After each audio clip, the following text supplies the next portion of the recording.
Hey, sports card fans, it's John Wade Boggs fan. Hope you're all doing well. One of the best ways to save money buying cards at a card show is to find a dealer that has more than one card that you're interested in buying. By doing a package deal, combining two or more cards in a potential deal, you often are able to save more money, get a better deal than maybe just negotiating on a single card. And I was able to do that at this year's National. There was a dealer that had two cards I was interested in. The first one was the previous video I did on the 100 cards for $100,000 progress, the 1973 Topps Mike Schmidt rookie card. The dealer also had another card off of that list that I'm going to be showing off here. And individually, I probably would not have been able to get the deal that I was able to, and I probably would have passed on one or the other if this dealer only had one of the cards. For example, the Mike Schmidt rookie card. The dealer was asking, or had the sticker price of $275. Now, most of the deals I got at the National, I got about maybe 10% off. So that would have been maybe around 250. Maybe I could have got them down to 240. For this card here, card number 50, that I've picked up off of my list, they had the price listed at $350. Again, if you do the math, maybe around 10%, I would have been around maybe $315, something like that. Well, doing a package deal for both cards, I got both for a total of $500. So essentially, the Mike Schmidt rookie card went from $275 down to $200, and this card that I'm going to be showing off went from $350 down to $300. So combined, I saved $125 by negotiating for two cards from the same dealer rather than finding those two cards at two separate tables. So I really made out on that. Now, for the 50th card that I've finally picked up off of my list, I put this list together in November of 2021. So not quite 3 years. It has been a marathon, not a sprint, but I'm finally at the halfway mark on picking up the 100 cards off of that list, and it's a list that I'm probably not going to ever complete. It has the 52 Topps Mickey Mantle and some other high-end cards that I have on my grail list, wish list, whatever you want to call it. So very happy that I've made the 50 card mark. And so yeah, I'm going to turn the camera around, show off my 50th pickup and some of the other cards that I have of this player in my collection. So let's go check them out.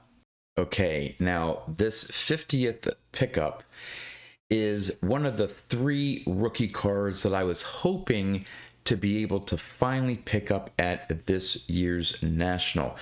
There have been three cards that they're not rare, they're not super expensive, but just for whatever reason, just never could pull the trigger on previous Nationals or at the Strongsville earlier this year. And so I was very pleased to finally be able to pick up all three that I wanted. And so this is the second one, and it is the Reggie Jackson rookie card. What drew me to this card, one, the dealer had the 73 Topps Mike Schmidt that was, I don't want to say perfectly centered, but was very sharp. Then I noticed that he had this one, and again, maybe not perfect, but if you have a Reggie Jackson rookie card or have been looking for a Reggie Jackson rookie card, you know that it is not easy to find a card this well centered, especially in a mid-grade. Now, I'm sure you can find 7s or 8s and 9s and things like that that are well centered. But when you get down to this middle grade here, man, you find a lot of them that are off center. And now the picture itself is, even in high grades, I mean, it is sort of a, and I don't know how you want to call it, not a dull picture of him, but it's none of the copies are like really bright and focused. So this is the normal image of Reggie Jackson. The purple circle there, nice and solid, no print dots. Nice color there with the athletics. Just an overall gorgeous card. So when I saw the Schmidt, and then when I saw this Reggie Jackson, I first looked at the prices and I'm like, man, that's, that maybe a little bit more. And again, it was one of those things where I could have very easily just walked away. Now, there were other Reggie Jackson rookie cards. There were other Mike Schmidt rookie cards. I probably could have found other copies and maybe would have been happy. When I talked to the dealer, he was very willing to deal, obviously. And I showed him the comps and I said, hey, this is sort of where I am and all that stuff. And he says, yeah, he said, I could do 500 for the pair. And when he said that and we agreed on a price, I picked up some nice cards, some really nice cards at the National. But this dual purchase from this one dealer and the deal that I got, I don't know. I was just so excited to make the deal and to pick up these two cards. And the back is nice as well. Just an overall great copy of the Reggie Jackson rookie card. Now I'm going to get into the numbers here in a moment, but I thought I would show off the few Reggie Jackson cards, the other cards I have in my collection. Reggie Jackson is another player that I don't have a whole lot of cards of his playing days run. And so I have another list, as I'm sure you're aware, of 100 cards for $10,000. I don't believe I have Reggie Jackson on that list to pick up any cards. So the goal is to eventually pick up all 100 of the cards on that smaller list. They're all very affordable. And when I start the second list, Reggie Jackson is definitely going to be on there for me to pick up some additional cards toward his playing run.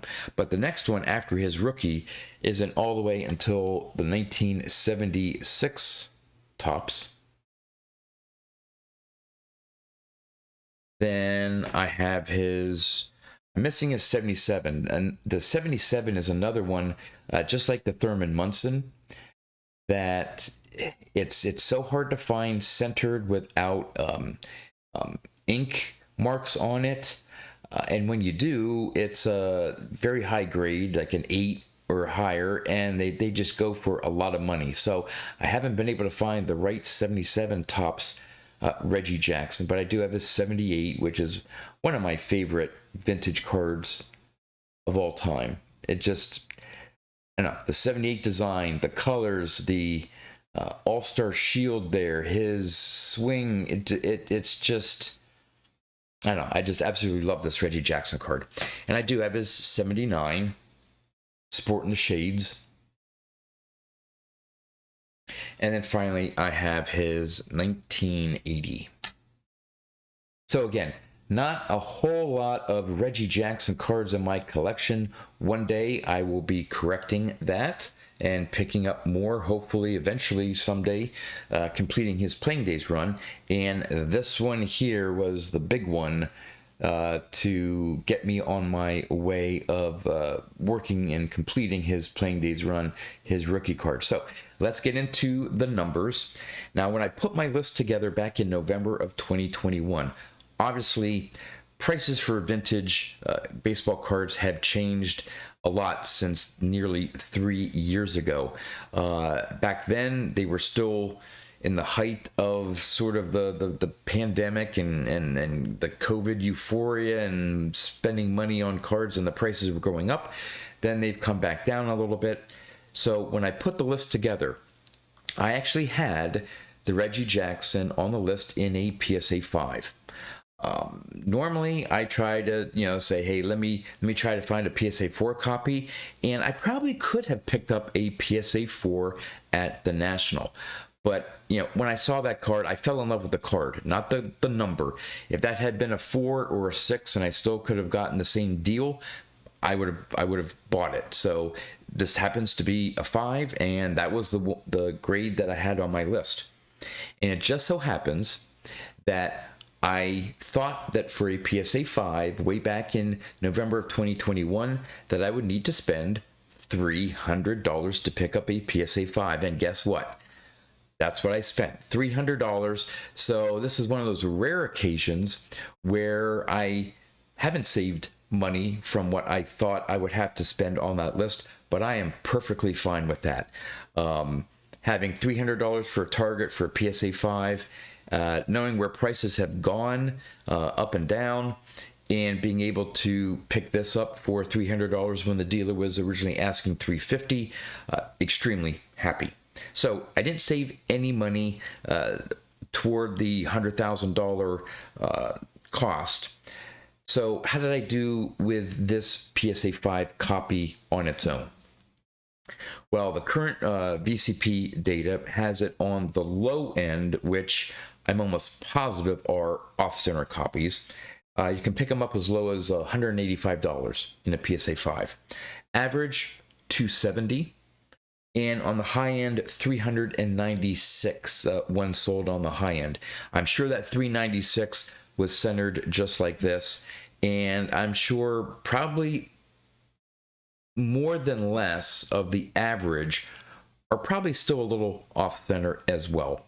So even where current PSA 5 cards are selling, getting that for $300, I think I did very well. So with the 50 cards now that I have picked up off of this 100 cards for $100,000 list, I thought, based on the grade that I had assigned it on the list, I thought I would have to spend $11,950, almost $12,000 for those cards. To date, for the 50 cards, I've only spent $8,965. So just as I was at when I picked up the 73 Topps Mike Schmidt rookie card, I am to the good $2,985. So that hasn't changed from the Schmidt card to the Reggie Jackson rookie, but I am fine with that. I know that there are some other cards, because of, again, how old this list is now, that I'm probably going to have to spend more than what I had allocated unless I really drop down on a particular grade for a card. So would love to know in the comments what you think about this 1969 Topps Reggie Jackson rookie card in a stunningly centered PSA 5, plus the other Reggie Jackson cards that I have in my collection. And with that, that's all I have for you. So until next time, thanks for watching.